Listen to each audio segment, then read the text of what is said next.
রাজপুর সোনারপুর পুরসভা এলাকায় নাগরিক পরিষেবার মান উন্নয়নে এবার সক্রিয় ভূমিকা নিতে উদ্যোগী সোনারপুর উত্তরের বিধানসভা কেন্দ্রের নবনির্বাচিত বিধায়ক তথা প্রাক্তন আইপিএস অফিসার দেবাশিস ধর।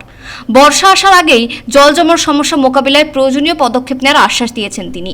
সামনে যেহেতু বর্ষা আসার টাইম হয়ে এসছে, 1-1.5 মাসের মধ্যে বর্ষা নেমে যাবে।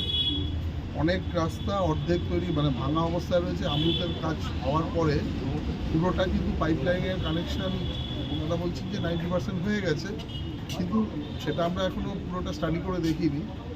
আর হয়ে গেলেও যে রাস্তা ভাঙা অবস্থায় রয়েছে ওয়ার্ডে একটা ঠিকমতো মোটরসাইকেলও যেতে পারে না, টোটো অটো বা গাড়ি তো দূরের কথা, গাড়ি ছেড়েই দিন আপনি, টোটো অটো গেলেও পাল্টি খেয়ে যাবে। আর কোনো মানুষ যদি রাত্রিতে অসুস্থ হয় সেক্ষেত্রে কিন্তু তার প্রাণ সংশয় অবস্থায় অন্য জায়গায় ট্রান্সফার করাটা খুব কঠিন হবে।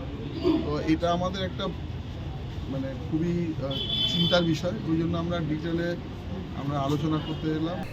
এলাকার বিভিন্ন জায়গায় বেআইনি নির্মাণ, টেন্ডার সংক্রান্ত অনিয়ম এবং রাস্তাঘাটের বেহাল অবস্থার অভিযোগ দীর্ঘদিনের। সেই পরিস্থিতি খতিয়ে দেখতে রাজপুর সোনারপুর পুরসভার এক্সিকিউটিভ অফিসার এবং পুরসভার চেয়ারম্যান পল্লব কুমার দাসের সঙ্গে বৈঠক করেন দেবাশিস ধর।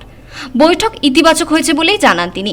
নিকাশির ব্যবস্থাটা নিয়েই মূলত বেশি কথা হলো, কিছু রাস্তাঘাটের সমস্যা আছে সেগুলো কথা হলো, মূলত পরিষেবা সংক্রান্ত সমস্যা নিয়ে কথা হলো।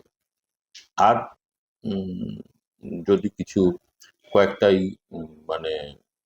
উনি বললেন যে কতগুলো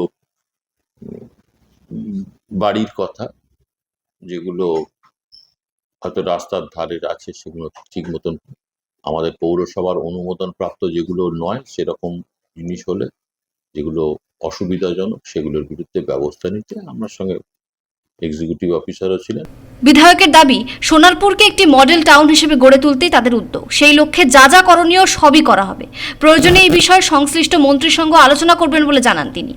অন্যদিকে বৈঠকের পর পুরসভার চেয়ারম্যান পল্লব কুমার দাস বলেন, বর্ষাকালে জল নিকাশি ব্যবস্থা, রাস্তাঘাটের সমস্যা এবং বেআইনি নির্মাণ নিয়ে বিস্তারিত আলোচনা হয়েছে।